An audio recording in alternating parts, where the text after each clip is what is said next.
it's not going to go over well with the right in the States, I don't think.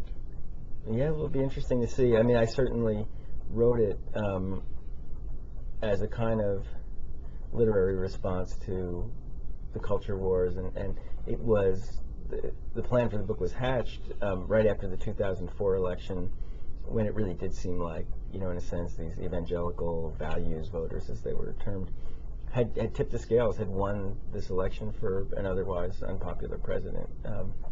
And I think I felt a kind of obligation as a writer to kind of try and understand and illuminate who these people were, because if you live as I do, and as a lot of other people do, there are these two camps in the country, and it's possible to live entirely within an enclave where you only run into, or primarily run into people who think like you do.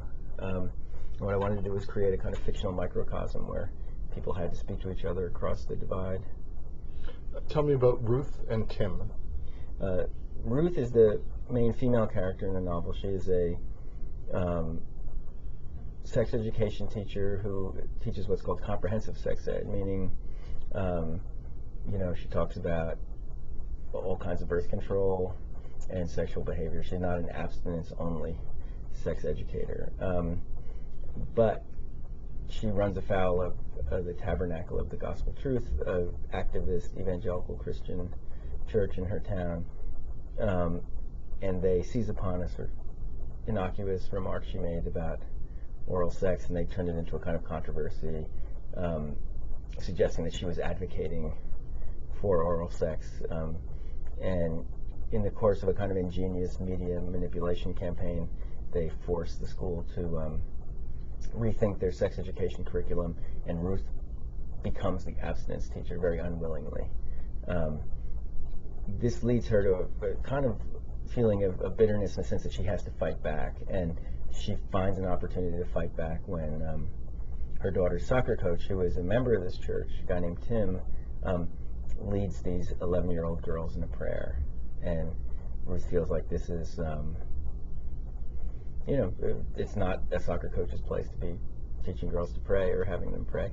And she begins a kind of campaign to enlist other parents to fight back against the church. And this leads her and Tim to have a series of encounters where they begin to know and eventually to like one another, and it's kind of confusing and complicated for both of them. The woman who drives me most nuts in the book has to be Joanne, who's the virginity consultant. Yeah, and I for some reason she always looked like a cheerleader in my head for abstinence. And just that's a good phrase. I wish I thought of it. Yes. Well, she's plastic in the sense that it seems quite clear that she's had breast augmentation. It seems very important within this abstinence movement because they feel they need to appeal to teens, and they understand that teens don't want to be uncool. And so one of the things that they're really insisting on is this idea of like sexy abstinence.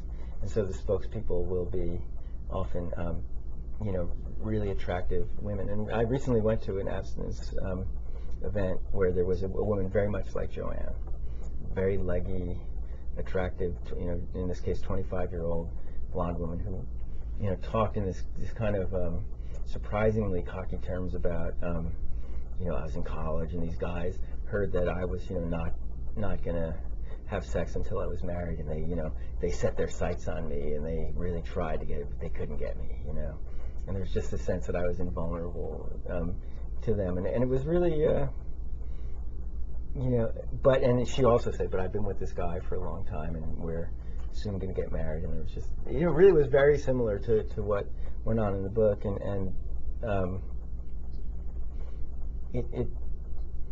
I guess they're just very sensitive to the idea that abstinence can't be sexless or a denial of sex. It's just a postponement of really wonderful sex. It was important to me in this book to really assume that there are people who are doing this in good faith and really feel like this is the right way to live, and understand why they're doing it and what the roots are. And I think the first really powerful movement in the Christian right kind of failed when Jimmy Swaggart was revealed as a sexual hypocrite, when Jim and Tammy Faye were revealed to be, financially, unethical. There are just a number of these cases, and the evangelical movement sort of died down for a while. But then it came back, and it had been purified in a way, and I think led by people who are, much more successful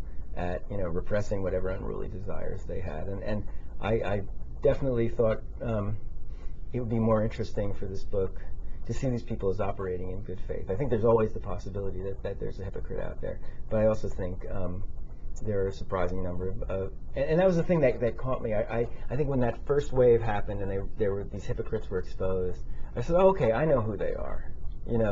They're just these loudmouth hypocrites, and we don't have to worry about them. And I thought that the movement would kind of crumble, and it didn't. It came back stronger and led by more zealous people. And I'm trying to write about, I think, those people, the ones who somehow really are acting in good faith as they see it, and are uncompromising because the Bible tells them to be uncompromising.